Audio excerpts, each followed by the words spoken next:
But then there are some lovely moments. I think when the kids are the age your children are at, Imi and Lottie are at, 2 and 4, there is a lot of joy in seeing the joy in them, isn't there? Seeing the things that they enjoy, the things perhaps they do at school or nursery. Yeah. You know, the nativity, the opening of presents on Christmas morning.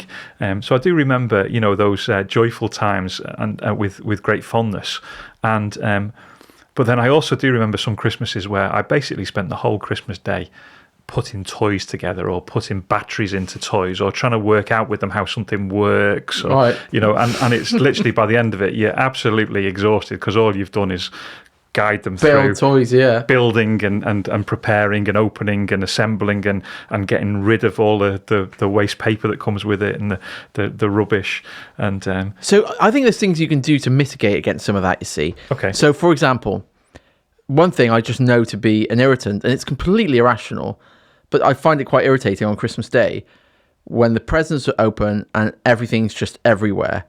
And often we'll not stay at home for Christmas. We'll go to my mum's or to my dad's. And so this year I've bought 2 festive-looking boxes to put all that stuff in. So if we're heading off, Imi's got a box, Lottie's got a box, and that's that. I know where the bin bags are. All the stuff will go straight in the bin bag. So I'm kind of like, I'm preparing for some of that. Always make sure you have batteries in the house. I think some of my childhood biggest Christmas disappointments as a child was you've got a new toy and there's no batteries in it, and we don't have batteries in the house and nowhere's open. And I remember being incredulous with my dad.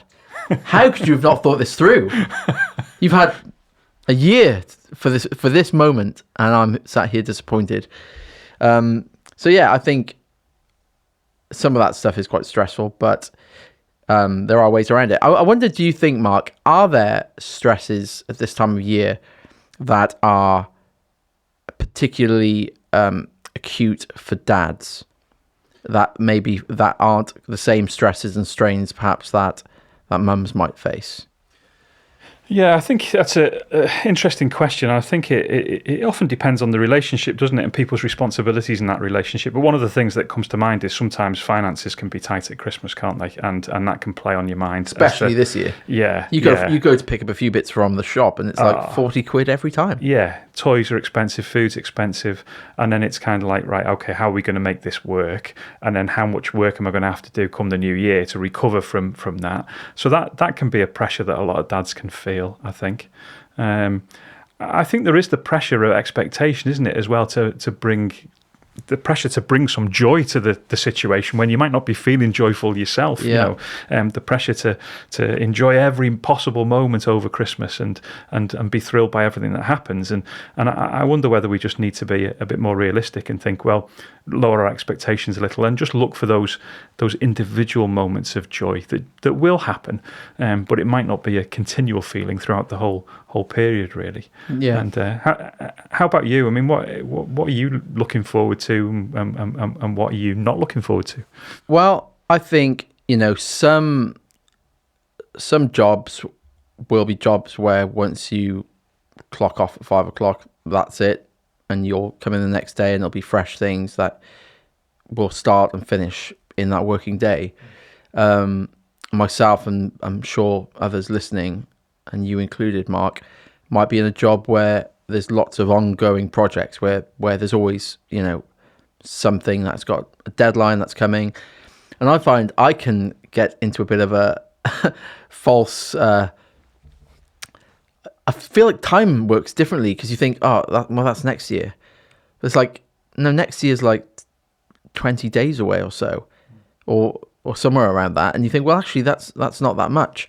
So I think a lot of there's the pressure to like wrap everything up in your life with a neat little bow so that when you go off at Christmas, you can just kick off your shoes, put the slippers on, deck the halls, wish goodwill to all men and peace on earth, and do all of that stuff. But I think the reality is a lot of that stuff isn't achievable. And I think I would see this in myself. I would recognize in myself, so I'm sure others listening would feel it. Like sometimes it's taking the pressure off myself to be like, do you know what? all this stuff would be great to get it wrapped up. It'd be great to have a clear inbox going to the new year. It'd be great for the house we've just moved into to be perfectly furnished and decorated and, you know, all the other stuff. But actually, how much of that is achievable? And am I just basically heaping coals onto myself by adding to that? But I don't think it's always easy to take the pressure off ourselves, especially when we're wanting to give everyone a Christmas that they're going to remember.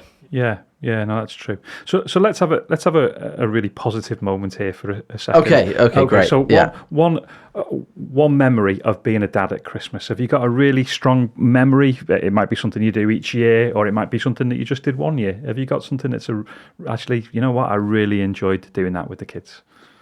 Yeah, I think one thing we never really did that we do with our kids is the whole, putting out stuff for Santa and the reindeer. And I find that really cute. I think it was McDonald's actually a couple of years ago had this thing on their app. Incredible, really, where you can take a video of your lounge or your sitting room or wherever your tree is, and it then puts a reindeer in situ. And there's just and it was really realistic, a reindeer just eating carrots. So we did that, and Beck, my wife, put out the Santa that comes to our house on Christmas Eve likes a little tipple of single malt and a biscuit rather than a mince pie and milk. So they set that out for Santa. There's a carrot, and then we do like the whole flat boots and the flour and make it look like there's footprints. And we actually have a chimney now, which will make that more believable. So I don't know what Imi and Lottie thought that was before we had a chimney.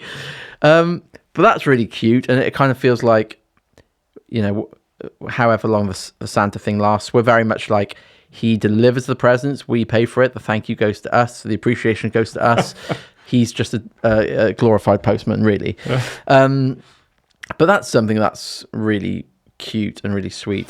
Thanks so much for watching. If you enjoyed that or found it helpful, please do click the like button. If you're new to the channel, you can subscribe and ring the bell to be notified about all our latest videos. And finally, if you're in a position right now to support Care for the Family, you can do so following the link in the video description. As a thank you to you, we'll send you a load of resources for you and your family. Thanks again, and we'll see you soon.